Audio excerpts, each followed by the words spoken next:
Hello everyone and welcome back to the channel. I'm Susan. I'm Tab. And we are MCU Explained, and today we are here to talk about episode 3 of Loki. I don't Entitled feel like a lot One. happened. A lot happened without a lot happening. Yeah, like a lot of really great conversations happened, and you kind of got a really good sense of Sylvie's character. Yes. But beyond that, like in terms of moving the story along, guys, you only have 6 episodes. You have to like move the story along each episode. And I felt like they didn't really do that this time around. But maybe I'm wrong. Like maybe when we go through, I'll figure out a lot more happened than I think it happened. So Maybe. Sometimes, and also I think it's very much following a, not to ruin movies for everyone, romantic comedies and like buddy cop movies follow the same formula and structure. yeah. And part of that is when they're enemies, they don't like each other, but then they're forced to work together. So we did get that beat of that kind of movie storytelling. They fight, but then Yeah. they have to, yeah.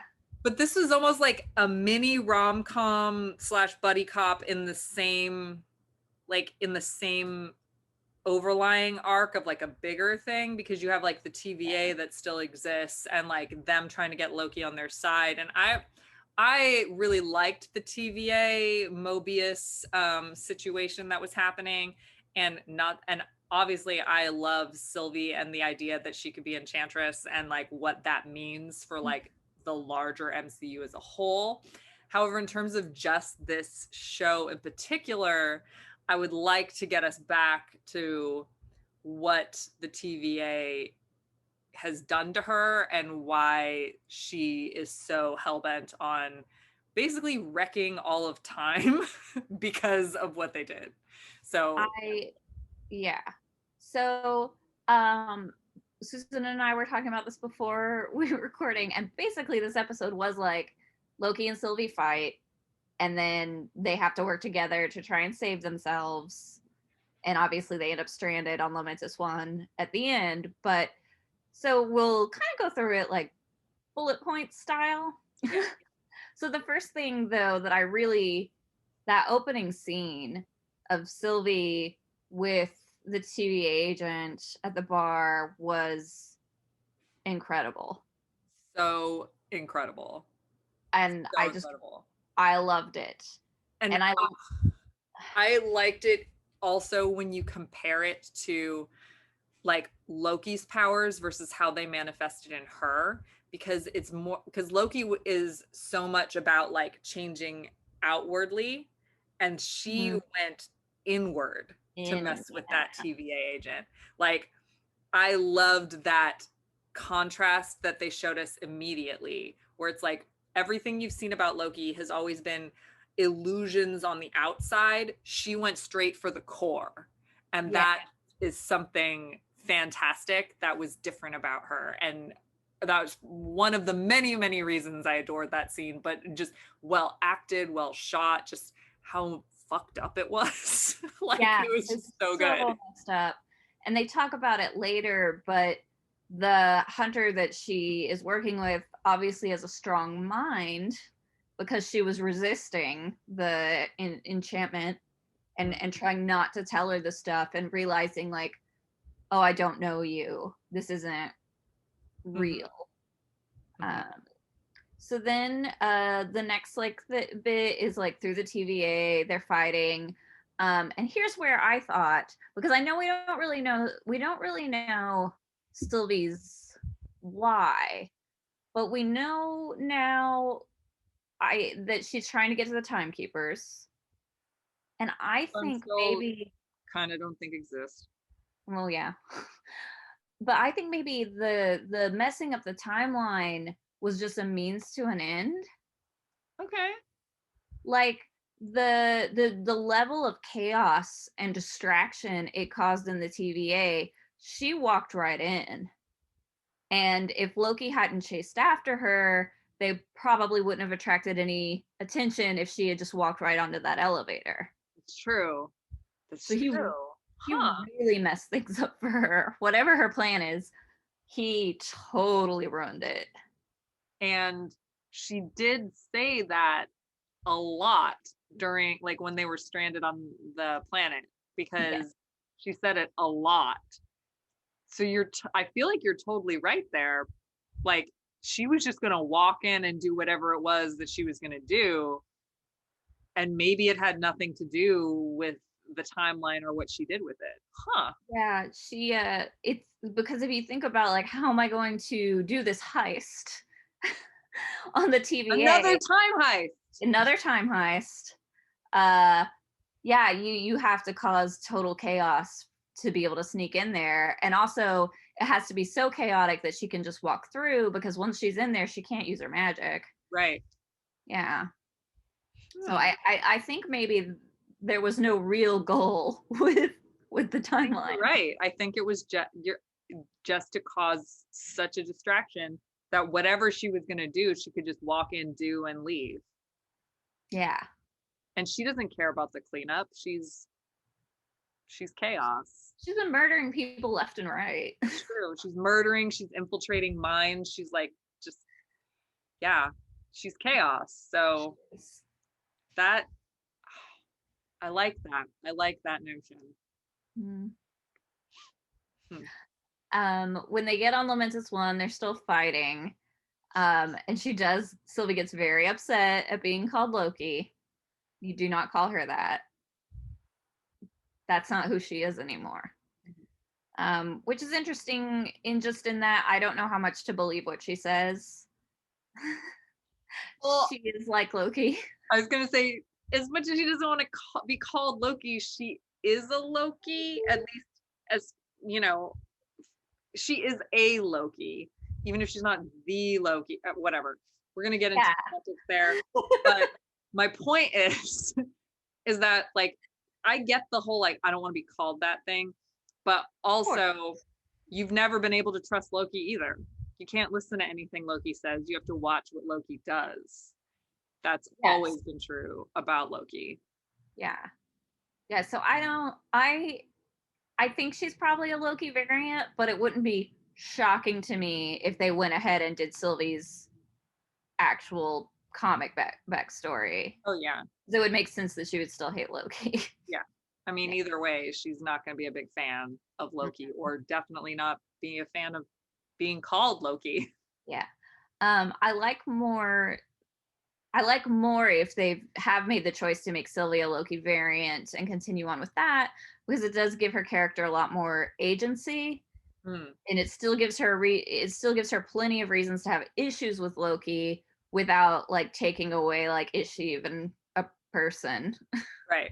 That's Yeah. true. At one point, she did try to enchant Loki, which he says won't work because his mind is too strong. But of course, I was also like, or are you a copy? Yeah. Are you? I thought the same thing, where I was like, or can you not enchant him because you can't enchant yourself? Oh, that's a good one too. Yeah.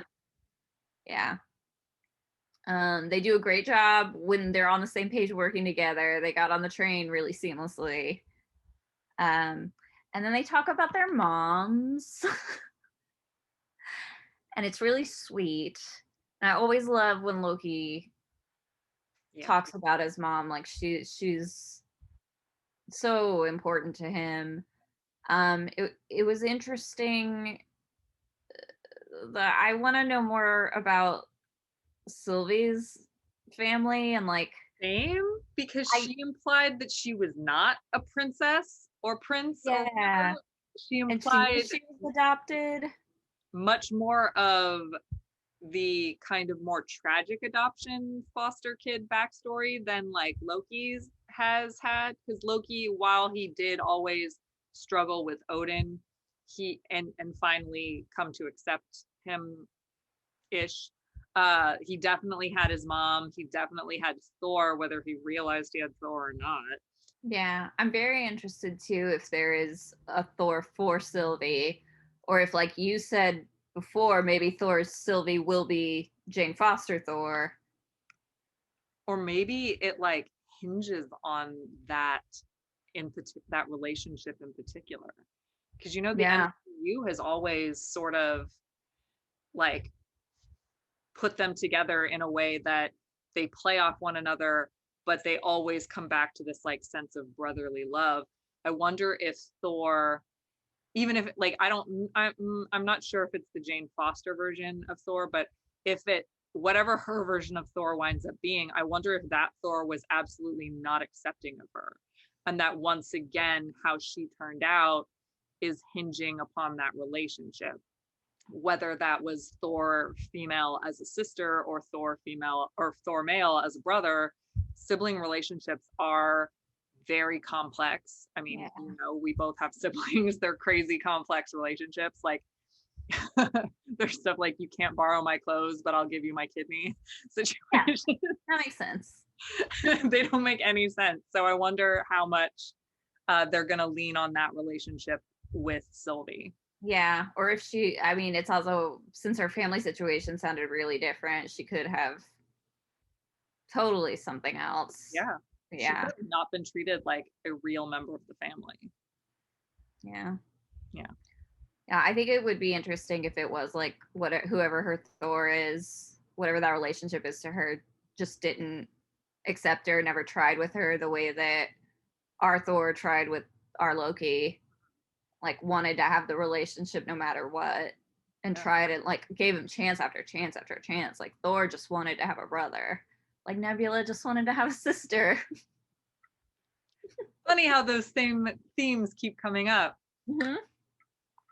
I was really hoping we would get some sort of like WandaVision did, where there was that full episode that was just the backstory of what happened with Wanda. Next week. Maybe. I'm really hoping we get that with Sylvie, but like you said, they haven't been at the TVA.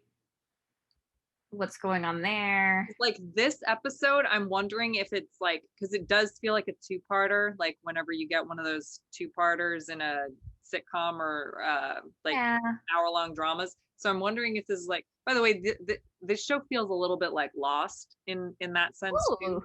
Yeah. You know, they keep getting displaced, but also they're like, there's also time variance and things like that. Like I loved Lost. I was a huge Lost fan, so I don't mind the Lost comparison at all.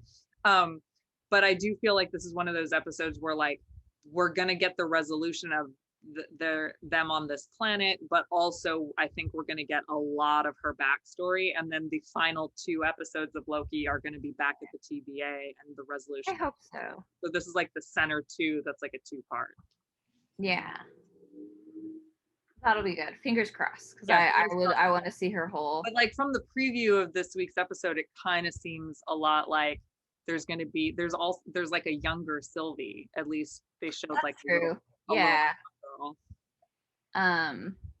Okay, so the other big thing when they're talking is that Loki confirmed that he is bi, which is our first like canonically LGBTQ character in the MCU. And of course Sylvie is bi as well. I mean, he's like he says, I suspect you are. I suspect like you. So really, there's 2, and we got like 2 canonically LGBTQ plus characters, and one's male and one's female, or you know, not that the gender binary exists, but you know what I mean. Yeah, no, it's great. And you know, there was some people upset about that because everyone is terrible, but like just remember Loki transforms into a horse. That was my favorite meme this week. Where it's like, y'all are upset that Loki's bi, but they're like Norse mythology people being like, yeah, so Loki turned himself into a female horse, got pregnant by the male horse, and then gave birth to a horse. Yeah. And y'all are like, oh my god, he likes both men and women. Yeah, this isn't news. Also, there's something just very like that Greek like orgy feel to Loki, where he's just like, let's do this, I'm down for whatever. Like I've always thought of Loki as being down for whatever. Cool, so this opportunity has presented itself. Why not? I did love the little callback to Thor, him smashing his glass and yelling at another. I love that too. made me very happy. In case you forgot, Thor does that in the first Thor film when he's With drinking coffee. coffee. So they're off the train later, and Sylvie does tell Loki a little bit about how her enchantment works after he says, like, oh, I don't know anything about you, I can't trust you. Which is ironic given everything we've known about Loki. Yeah, it's hard to know who, if and when either one of them is telling the truth. Yeah. We And have two unreliable narrators here, guys. yeah, and I find myself siding with Loki a lot, and I think that's just like the devil you know. You know what it is?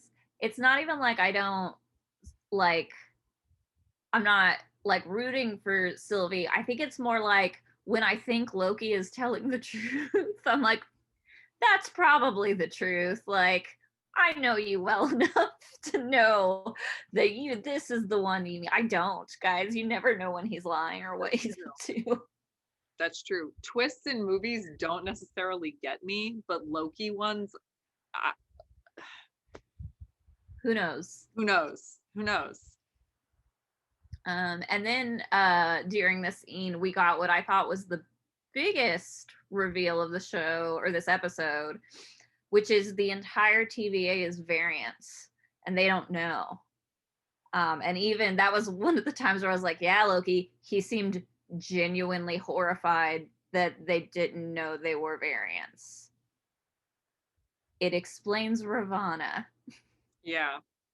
She is a variant of the one we've been talking about. Yep.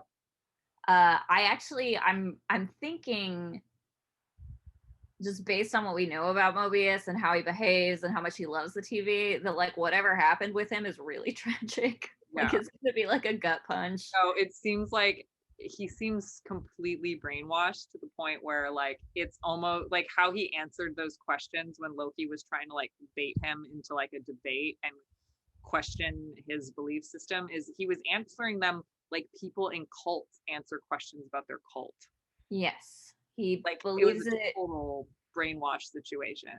Yeah, and none of them, I guess, they all think they were born there. That's so crazy. They all think that they just appeared there somehow. The timekeepers created them. They're like, yeah, no, my frame of reference here is going to be a little more, I think, weird. Invader Zim. Oh, How they grew the aliens in the pods, and yeah, then the and then pod would just spit them out. Yeah, and they, the robot would be like, so if you're an Invader Zim fan, you get it. yeah. No, but sorry, while you were thinking of that, it just occurred to me.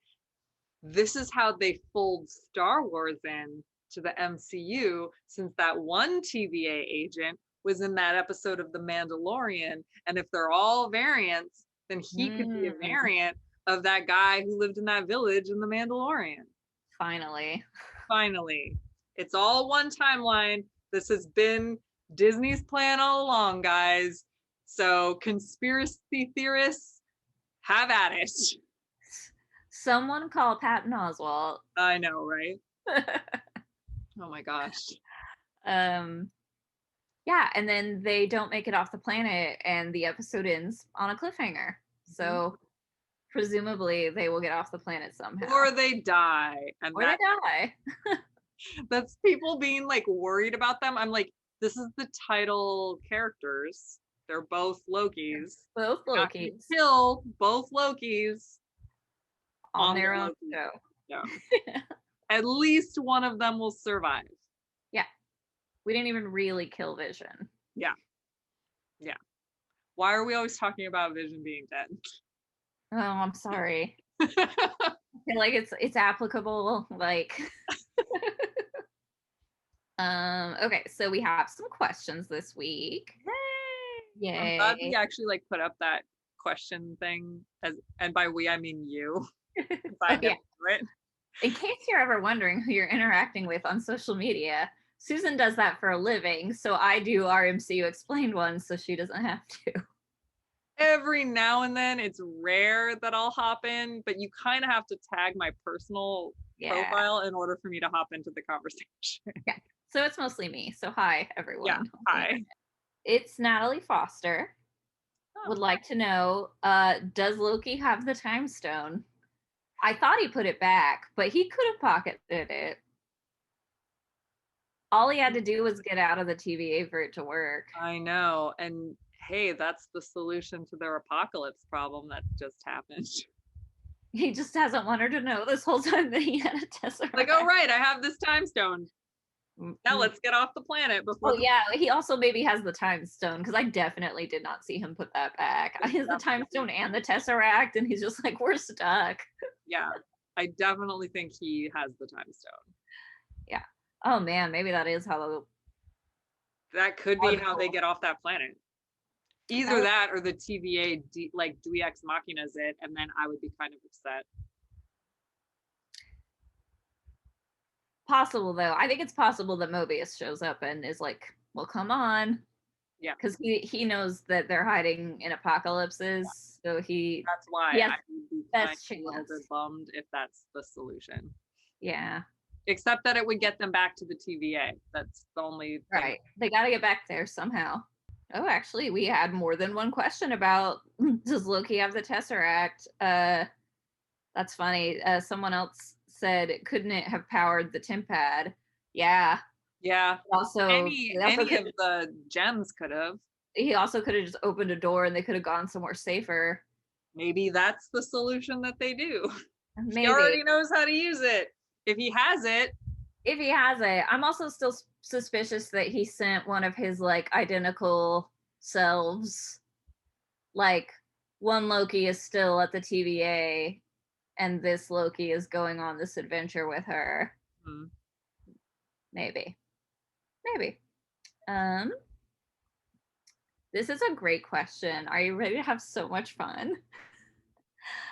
Evil Rascal wants to know, is /R the spiders that give Spider-Man powers a constant in different timelines? No. Specifically, in the Miles Morales timeline, it's a totally different spider, totally different circumstances, and Miles ends up with totally different powers, which Peter across... Do what? Same with Gwen. Same with Gwen. Gwen, totally different circumstances. She did technically... man. I mean, she was bitten by the same spider. Yeah. But it wasn't the same spider. It was different circumstances, though. Yeah, totally different circumstances. Yeah, it's funny because I was just like, well, I guess that was a spider that was meant for Peter, but no, not really, because not in that universe. That was Gwen. No, it never would have been meant for Peter because of the different circumstances. It was definitely meant for Gwen. So yes, I would say that was Gwen's spider, not Peter's spider. It was always supposed to be. Man, time is stupid like this. Yeah. And then Silk. Yeah, and then Silk in Peter's universe, she was bitten by the same spider as Peter, but totally different powers. And Jessica Drew, Spider-Woman, totally different circumstances, same universe as Peter, but still spider person with spider powers that are different than his, that are totally different. Yeah. There's a lot of spiders out there. There's a lot of spiders out there, and they all do different things. And it's actually kind of unclear if it's, or to me anyway, like, is it the spider that determines the powers that the spider person is going to get? Because like Miles can turn invisible, or is that just a him thing? Like that's... We always thought it depended on the person. On the person, yeah. Because it has to, because of Silk. Because Cindy Moon was bitten by the exact same spider as Peter, but she has different powers than him, like very different powers than him. Even the Silk sense is different than the Spidey sense. That makes sense. Yeah. And in Miles' universe, there was a Peter Parker, and he was Spider-Man. And in Gwen's universe, there was a Peter Parker. He just was not powerful, and nothing ever remarkable happened. He could feel that the other hymns, I think, were Spider-Man, and it made him go a little nuts. Yeah, he had mental health issues, but he was not, like, he was normal. Until, spoilers for comics, the Spider-Gwen series is great. Everyone should read it. there's some very fun variations of other characters, including Peter Parker, who does not handle not being Spider-Man well. No, he rushes into a lot of danger where he Yeah, and eventually doesn't work out for him very well. it does not. Also, in Gwen's universe, Wolverine is called the Immortal Mr. Murder Hands, and everyone should read those comics. Oh my god, I forgot about that. So worth a read just for that. Romeo Romanoff says that I think they are very, very cute together as friends slash variants slash siblings, but I'm not shipping. So I actually I was like, DM'd her. are people shipping? I DM'd her and I was like, are people seriously shipping them? And she was like, yes, everywhere. And I was like, No. it would really surprise me, but it shouldn't have, because of course people are shipping them. Like, of course. Guys, no. There's this space. They're siblings. They're the same person. Like the same person. But here's the thing. Wouldn't I feel like Loki's into that? Yeah, but see, because But I not was for a like, relationship. would you want to date another version of yourself? Because I wouldn't want to date another version of myself, but Loki probably would. Loki probably would. So I think he's like down to bang, but I don't know about like a relationship. But then that also opens a lot of other questions for me where it's like, okay, Yes. even though they're variants, are they like they need to get into more of her backstory before I'll allow myself to ship. Because if it turns out they're siblings, Yeah, they might end up being that's gross. instead of she could be a variant of She could be a variant of Thor. I mean, she's blonde. She could be a very she's blonde, but they did make a point of showing she has roots. Like, yeah. Like no one here. Want them to be together. And again, I feel like part of that is the fault of using like the classic rom-com buddy cop structure to build their relationship. They even had a meet cute. Meeting someone in someone else's body is a meet cute. But also, like, okay, first off, I really like I'm over that trope so much. Like, I'm of the mindset that like, oh hey, there can be two characters without them getting together. Yeah. Like, you can have two very attractive people, because I was like, is this because they're both super hot people? Like, is that why people we want to think about that, how hot they are? We want to think about that happening? Like, cool, but also like they don't have to. Like, they can just have cool chemistry and be cool adventure friends and like not. Yeah, or like adventure enemies. Or adventure frenemies. Did you say frenemies? No, I said enemies. Okay, you're right. Frenemy works, enemy works, whatever they want to be. It's like relationships shouldn't be defined by whether or not people should bang each other. No, if it's okay, if it ends up being like above board for them to bang, they could take on the relationship that I have a headcanon for, which is Obi-Wan and Ventress, because I feel like they're always flirting when they fight. Like, he's real sassy with her. I'm like, you guys are meeting up to bang. I mean, that makes sense to me, for sure. Yeah. If it turns out that we're all good there, I wouldn't be opposed to it. Yeah. However, I also enjoy when relationships like that with like, because they do have a lot of on-screen chemistry. Like, there's no denying those two are just like real good scene stealers and can just go back and forth.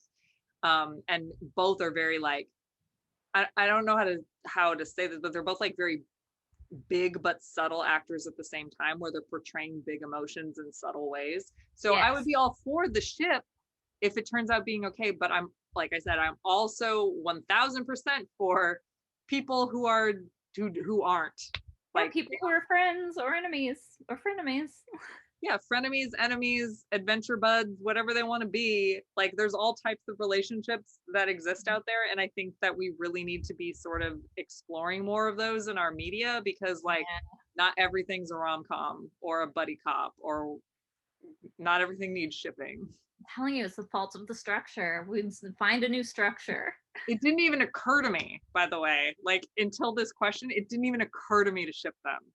It didn't to me either. And that's why I messaged her and was like, for real? But yeah, I like, if I take a step back from myself, I go, oh yeah, of course. Of course people are shipping them. Yeah, because people ship everyone. Like I watch anime and there's little, like I watch an anime with children where they're literally supposed to be like freshmen in high school and people ship them. And I'm like, dude, freshmen, they're kids.